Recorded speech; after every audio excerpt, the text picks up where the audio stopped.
So one of my friends actually sent me a message and he said there's a good possibility that could be the timing belt. So today I am going to start attempting to take that little timing belt cover off, which is right in the front, so I can actually see if the timing belt is still there. If everything lines up, and if everything lines up, then we're still screwed, because then we're gonna keep doing. So depending how the timing belt looks, I might go later on and find one of those little camera that I can actually put in to actually see if I can actually see anything from the inside, and before I even attempt to take the motor out. I want to do all this before I actually kind of take the motor out. I want to have like an idea of what's actually wrong with the engine. So before I actually pull the engine, I got everything in my head what I need to do for the future.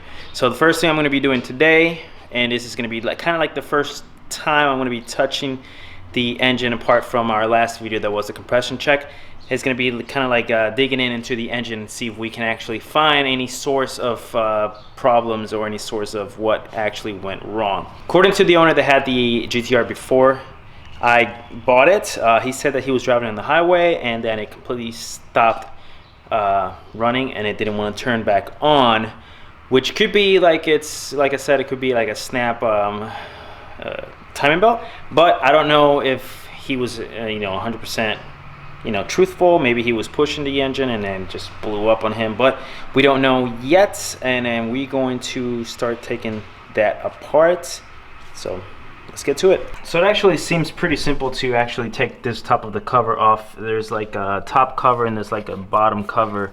It seems like I just take off the cam sensor off. There's a couple bolts here, and then there's like a coolant line that it goes right here. There's 2 bolts underneath the little coolant line that I gotta take off, and then it just seems like there's a couple of Allen bolts there's probably like 5 or 6 in there. So I'm gonna start taking these apart and then see if I can take the actual cover off, and then we can actually see how the timing belt looks inside.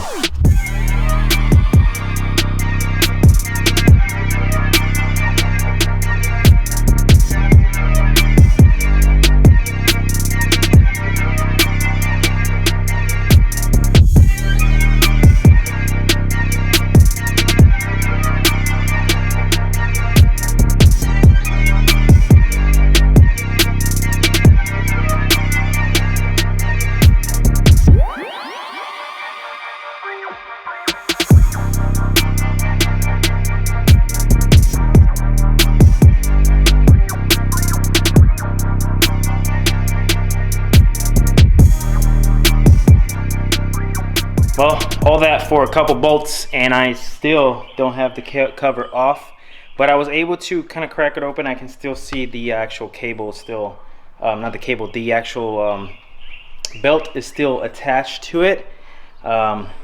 There's like 2 bolts that are pretty tight where my ratchet doesn't actually fit through there, where I actually can't get the bolt loose. So I only have 1 left, which I'm going to try to do it whatever I can find with extensions or no extensions or something that kind of curves in, but all I got is 1 left, and as what I can see, the belt is still attached. So let me get that 1 bolt that is left and let's see how it looks. Alright, so I got the cover off, and not entirely sure if this will be good news or bad news, but it's not.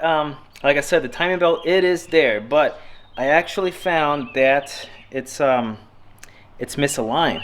So right here we got the timing belts. I saw the little dot right here. That's the little timing mark, and that's the other timing mark for the cam. And as you can see, they are not aligned. This part should be right here. I'm not entirely sure about the bottom one. There's a alignment right there, and then the line should be, the little dot is right over here. So I'm not entirely sure if this is aligned or not. So this is something that we have found, and I'm not entirely sure if the piston has slapped the valves. So right now the next step, I want to go get that little camera so I can try to get it inside to see if I can see any pieces or anything on top of the pistons, and if I can see the valves, and if the valves are fine, I'm guessing that means we'll take the radiator off and we will get that bottom part of the cover off of the timing belt and put it back on time, make sure the tension is good, and see if it cranks up that way. If it does, then I guess we got really lucky and then we call it a day, but I don't think so. Everything goes not according to plan, and I still kind of want to just pull the whole motor out and just rebuild it nice and awesome, and then you know, have a really strong brand spanking new motor, nice and refreshed. But so far I'm gonna end it right here because I have to go get the camera, and then I'll be back later on before ending this video, so stay tuned. 2,000 years later. So we're back, and it's been like a week or more than a week. I went to Boxer Fest and work, all that stuff, so I had actually no time to actually work on the GTR, but I did get the Borescope. So I got this Ames Borescope from Harbor Freight. It's not the cheapest one, and it's not the most expensive one. I think this one cost me like probably like 50 bucks. But it works. You turn it on, of course. Turns on, and then there's my legs right there. It's in color, so it's not too bad, not too shabby. And of course it has some LED lights for you to go inside the cylinder. So this doesn't, it's pretty long, so I can't really angle it up towards the valve so I can actually see the valves. So the only thing I'm going to be able to see is just the top of the cylinder, kind of see around to see what I can see around the cylinder. Before we do that, I actually got the everything, all the cams and all that stuff lined up with the bottom and on the side, and I actually did find that the one of the cams were misaligned.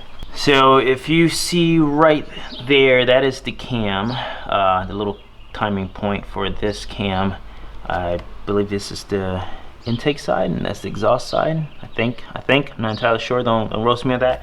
But so this side is lined up with the timing belt or cover, or this side of the engine, and then the bottom one, the crank, is also lined up with the first timing, which is, I can't really see it from here, but I have it lined up on the bottom also. And then from here you guys can actually see right there, the timing mark is over here, but the line is all the way over here. So it actually jumped 2 teeths. Yep, 2 teeths. It jumped on this side only. This one is lined up, and then the bottom one is lined up. So this one actually did jump. So now I'm gonna go check the inside with the Borescope and see what kind of damage we actually have in there. All right, so I have the Borescope connected to cylinder number 4 right here. This is I have it set up in the best spot to show you the little thing that I have in there. So I can't go too close to this because then it won't focus at all, but I'm going to try to focus into that little piece right there. So this is cylinder number 4 right here. This is the top of the cylinder, and right there you can see metal pieces. Those little tiny pieces, I believe there are also metal pieces, but you can see the big chunk of a piece right there. So that is really bad news. And so if I put the Borescope on the other ones, on the first 3, you don't really see anything like on top of it, but now if I put it in every other single one on the last 3, you'll see like little pieces like that. Let me try to put it in the other sides and show you. So right there also you can see kind of like little flakes on this cylinder. Also, this is cylinder number 5, and it's the same thing. It's little flakes here. I don't find little big chunk of pieces except that cylinder number 4, and then cylinder number 6 is the same, so you'll see just little dots like that. So I'm pretty sure this is just like metal flakes of something, and I'm not entirely sure what it is, which I have the possibility of that it is the valves hit him. So This is not really bad news, because I kind of, like I said in my previous videos and in the past, I had plans already to actually pull the engine out, but this gives me confirmation that it is not the timing, and it's not the, you know, head gaskets. It doesn't seem like it's the ring lands, because, you know, we probably will have oil coming gushing into the top of the cylinder. Top of the cylinder looks all right, but it seems like most likely timing jumped and the piston just slapped the crap out of it, out of one of the valves, or all the valves, and some valves are probably bent and whatnot. So yeah, so there we have it. There's a big possibility that's what exactly happened.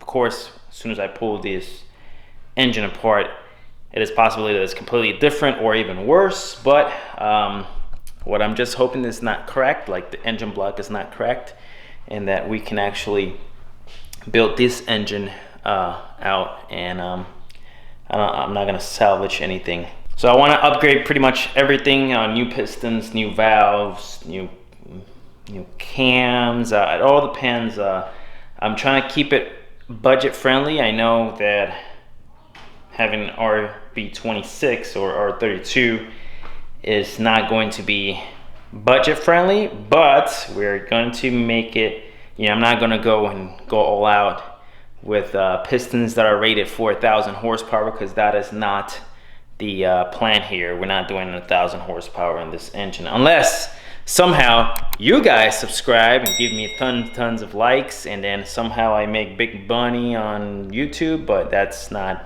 gonna happen, and that will help. So make sure you like this video, subscribe if you're not a subscriber. There you have it. It's bad. It's maybe a little worse than I wanted it to be. I want it to be like absolutely nothing. Maybe I just want it to be the timing and no slapping of valves or anything like that. But this is engine build. It's going to be starting on the next video. We are going to start tearing this apart, and I say we because I have a friend that is coming actually this week, and he's going to be helping me out, because of course I need all the help that I need to take this apart. We're going to try to do as much as I can on my next video, take all this apart, you know, take all the stuff that I need to take apart before I pull the engine out. I'm not entirely sure if I'm going to be pulling the valve covers off and like the heads off before pulling the engine out, but we'll see when we get there. So stay tuned for that. Subscribe if you're not a subscriber, so you can see more videos of this, and build is going to be starting next video. So officially it's going to be starting next video, so stay tuned for that. Thank you for watching. I'll see you guys on the next one.